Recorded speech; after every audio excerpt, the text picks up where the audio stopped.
I designed a virtual deck of interactive cards using only Figma and no extensions, and here's how.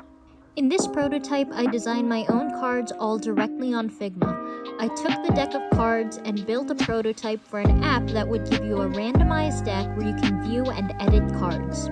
Further, you could view a full gallery of the 52 cards organized right in the palm of your hand.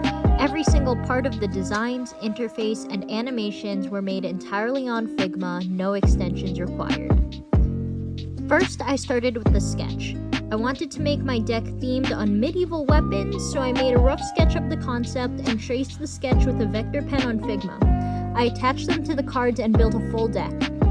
Next, I began mapping out my menu screens. I knew I wanted an animation that looked like you were physically pulling out the cards and shuffling them to the back, and I also decided the viewing and editing menus should be separate to make the ability of removing cards more obvious. So I built frames for the sliding menu in the edit cards section as well. There's probably a better way to do this, but I wanted these animations to be precise without any extensions, so I had to make a frame for each card on the deck being pushed to the front, and each card being removed from the editing screen.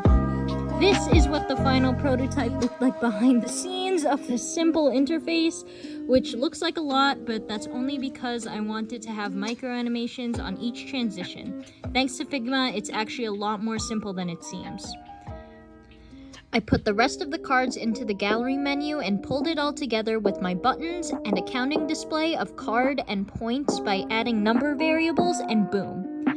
I left the prototype open-ended in such a way that if I wanted to add a reshuffling option, I could wire up another randomized deck and so on. But next time, I want to try something like this with an asset randomizer. I hope you enjoy the final product.